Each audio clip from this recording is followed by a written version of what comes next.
channel, guys. Okay, di leen nuyuwaat rek si feet gi nekk si wàllum waajal feet yu bari yi di leen isil nag fii tey ceebu vermicelli.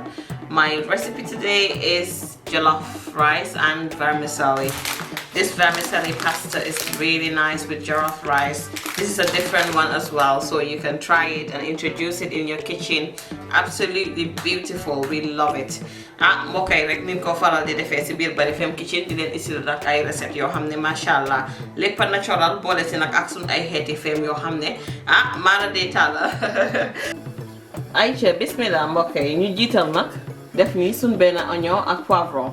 This is 1 onion and 1 bell pepper. We're going to be adding it and caramelizing it in the oil. Def sun il bi si biir pot gi daal di ñëw nag def lii ndax lu ko yëngal lu ne lu ko yëngal ko ëpp doole kon nag sun rosi gaa ngi ni bii dañooy njëkk a dooree am na suñ yeneen xeeti nokkos ndax na ma ne waxoon naa leen ne guerre la dem te guerre day sax mondial ñu jiital nag sun lii ayca ana di fi maam yi bàyyi woon def sun benn laaj loolu ya sànni noonu si diwlin bi fu xorom bi tolloo dootoo ko defati si biir Barrifemme kitchen fii rek la am amul fenn ñu bàyyi lii. This is just to flavor, make sure the oil has a lot of flavor. dégg nga neexul Aïcha bismillah ana Fatima Kan foo toogee ak chamaat Barrifemme nama na la loo ma nama benn nama naa la lu ko raw. So that's the onion and bell peppers I showed you. We're going to be caramelizing this, so we'll leave it here for a bit. Gis ngeen lii rek la ñoo njëkk a rosi ndànk rek jox leen ma nopp bu baax bi ndax ceebu vermicelli dafa war a sax. Ngeen gis nag ma jël oignon bi nga xam ne mooy oignon bu xonq bi mooy liñoŋ bu reet bi rek daal di ko si def nag ñu bàyyi nag di rosi gum nag rek. Right guys, you can see we've caramelized this. Gis ngeen mbokk yi fu mu tollu si suñu xeeti rosi fii dara du fi yomba waaw gis ngeen lii daal fi mu nekk it's golden brown bem brown nii rek nga soxla ñu daal nag di def suñu yéet. This is the it's called this is the yéet, so I think it's called caramelized snail. We normally use it in our jollof rice. It gives it a really nice taste. If you don't have it, you don't need to fuss about it because you can cook it like this. So we're going to put this in the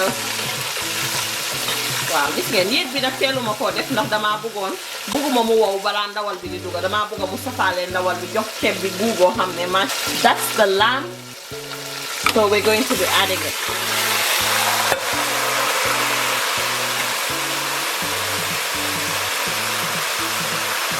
Okay gis ngeen nii rek nanka méttiwul nanka rek jàppagalo. So we added the lamb muy sun ndawal gi rek ñu daal di ko ci def jox ko yëngal ko nag tuuti bàyyi ko mu génnee guyam jaxasoo wane boppam saanee ko noonu tuuti tamit si diwlin bi. Waaw ndawal li nag ñu jox ko nag couleur bu rafet mooy color bu nice. We're just gonna give the lamb a bit of a color. So I'm going to add a little bit of the nokkos which we blend to put later on. Sun nokkos bi ñuy war a def ci kanam moom lay def rek bu yem pour jox ndawal li guu rek guugu em ndax lam ca fekka. So we're going to be adding soya sauce. Waaw ndax sun ceebi vermicelli ko war a saf ba pare am couleur kon nag ñu daal di def nii gis ngeen sa fil kase ba nga koo defee. So this is what you do, give it a nice color. This is because I'm adding the vermicelli and I want it to have a really nice color, so I added a little bit of soya sauce and the nokkos we're gonna be putting later. I'll leave it to caramelize a bit, then I'll be adding our water. Waaw muy sun rek rosi neen sun rosi bi njëkk a commencé sun nokkos yaa ngi ñëw yeneen yaa ngi ci biir waaye gannaaw def neen nii fi mu nekk ñu bàyyi ndawal li nag mu am gu bu baax ndax ceebu vermicelli dafa war a sax. Waaw su ko defee nag bu ndawal gi jëlee tuuti gu noonu ñu daal di def sun ndox nag jëmale waat dem feneen tey nag génnee leen socc yi rek ñu so jàpp benn courant rek soccoo ko noonu tuuti galax ko acide dem toog. Okay guys, so we're going to add the water now because we don't want the lamb too dry. We don't want to fry it very brown and dry. We've actually colored it and we make sure all the flavor has infused in the lamb. So what we're gonna do is we're going to add the water because we want the lamb to infuse in the juice and make sure that rice is so flavored and nice. Muy sun walum rek ñu luk tuuti ndax gannaaw jox neen ndawal li couleur bu baax mooy kola. Su ko defee nag fi mu nekk li ñuy def rek mooy dañuy jël suñ ndox rek ndox bu yem daal di baaral bàyyi ko fa muy tem-temi suñ paree nag ñu mën a ñëw dellusiwaat si suñ ceebi vermicelle.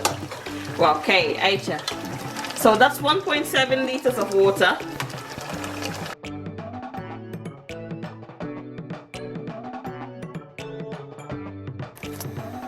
Okay, ñu daal nag di si saani sun laxas nii rek jàpp sun jàmbur wax amul.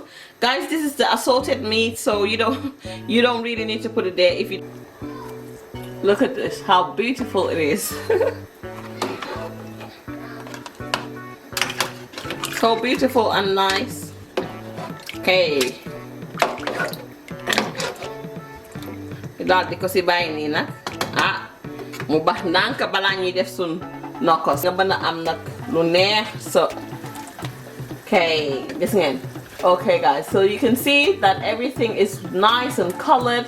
You can see these caramelized onions, so you have to make sure that you caramelize it well so that you can get the best results, because you'll be putting in the knocker, so don't worry about your flavor. This is it actually adds flavor to the broth as well, so we're leaving it to boil for a bit before adding anything. I'm not gonna be adding vegetables in the jollof rice because this time around I'm gonna be making a sauce with the vegetables. So Aisha, stay tuned and see what I've got for you today. Guys, ni ma leen ko waxee rek tey moom duma def légume si biir ceeb bi. Légume yi la ñuy def suñ sauce jaga gu ne muut noonu ma génnee feneen ñu sànni nii rek xanaa suñ ay kaani yu dija ñuy fel-felaale def lu leen saf noonu. Right guys, moving on to our nakas now. That's our scotch bonnet peppers. We've got spring onions, parsley, green chilies, onions, bay leaf and garlic. I've used a whole clove of garlic and black pepper. Moka yi muy sun xeetu nokkos rek ñu defati sun liñong yi soosé yi muy oignon verti, piment bi, liñong, el ak sun poobar ak kaane bu dija. Lépp a ngi nii si biir blender bi ñu daal di def sun poobar yi si kawam. Daal di def tamit buñ fàtte sun laurier. Laurier ñeme ko si biir waañ. Jeeg bu ne war naa lu ñeme laurier si biir waañam. Ñu daal nag di wol. So this is the bay leaf I've just added on top and the black pepper with the ingredients I've shown you. So we're going to be blending this. Voila guys, so we're moving on to our knockers. After everything is well blended, just make sure you don't blend it until it's all juiced up.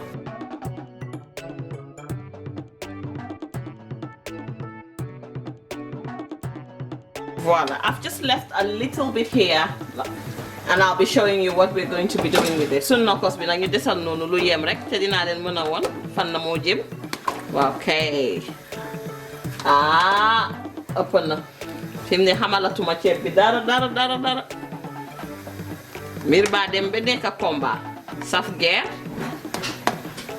gu saf mondial. Ñu bàyyi nag nii rek fàtte ko fa nag.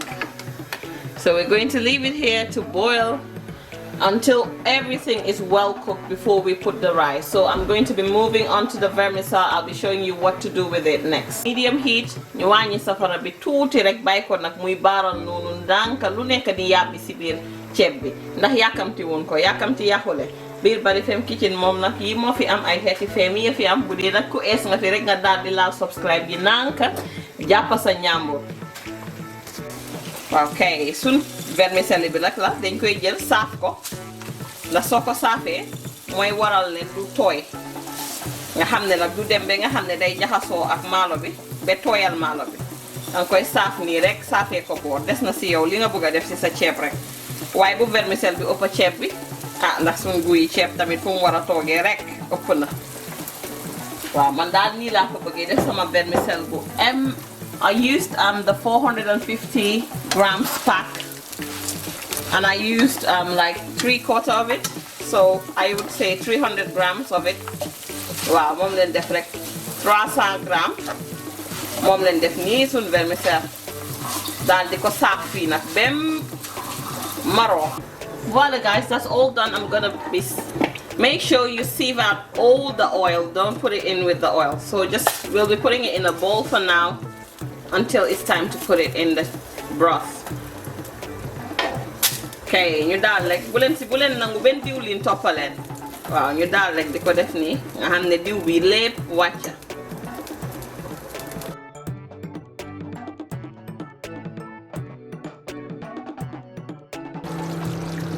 ay ceeb balaa ñuy def sun ceeb bi rek ñu daal di jekkali nag nokkos bi du ndaw lu ci desoon du ndaw.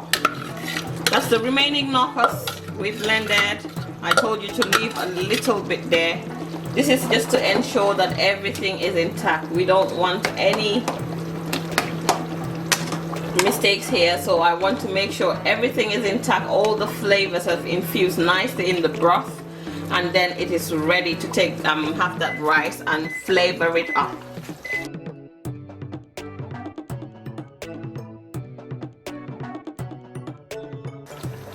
Bismillah. So let's add the rice now, guys. Let me give you a better zoom. You can see everything is well cooked. That's 1.7 liters of water for 5 cups of rice. You can see we've poured everything, all the rice in the broth to make sure it flavors it up, and then we give it a good stir. Muy sun soor bi rek ndox bi moom na xala sakan tuuti ndax vermicelle bi tam soxla na ndox bu ko war a baxal ndax mu mën a ñor bu maalo bi weseng lool nga xam ne nag ñu daal di ko yëngal nii yëngal tuuti seet ndax xoli maalo bi ñor na. Waaw gis ngeen ana lii ka géey lii ka xoli maalo bi ñor na kon ñu daal nag di jekkali lépp. Waaw kay gis ngeen ñu dëpp ko nag. Waaw mbokk yi léegi nag ngeen laaj ma nag lan lay wax waa koñ la. waa koñ ba daal laa bëgg ñu elbati suñ ceeb ndànk départ. Right guys, we're gonna turn the rice and leave it to cook. Moving on to the vegetable stir fry. I'm gonna make a quick stir fry. We're gonna eat it with the jollof. mbokk yi ñu jël rek suñ xeeti korot graté ko graté yu mel nii. So I actually use a grater and just grated the carrots and the cabbage. So I'm gonna be adding it in a pan with a little tiny bit of oil. Do not put a lot of oil. Diwlin bu ndaw na nekk loo xam ne rek dina mën a tooyal foofu. Waaw kay fi mu nekk nag nga jamba sa daxaar ceeb bi daa weseng yaay may ma ñeex ñu daal def si suñ daxaar. We've stir fried it, added tamarind to give it that tang, and our bell peppers. That's it guys, you don't need to cook it on it until it's very cooked. Just leave it half and half and that's it, it's done. Nga daal di def sa ay xeeti safal, you can add salt and pepper. Just bring it to taste. Fii kay nag weranteetul ñor ñu génnee suñ foil noonu ndànk xool leen vermicelle bi yépp bàyyi leen xel vermicelle yi nay ñor su ko defee ceeb bi tamit bu mu weseng bi ëppa. Waaw kay gis ngeen lii xeeti safam moom kenn waxatu ko. Absolument formidable, masha Allah. xool leen ceeb bi doore couleur bu rafet te saf sap. ana suñ xeeti laxas xaaral léegi ma di jënti xeeti laxas xool leen xeeti laxas yi rek yi ngeen gis ne ñor na fi mu ne ba bàyyeen nekk si ceeb bi. ana waa Kambay sa ceeb li pare na. Thanks for watching. Like, subscribe and share.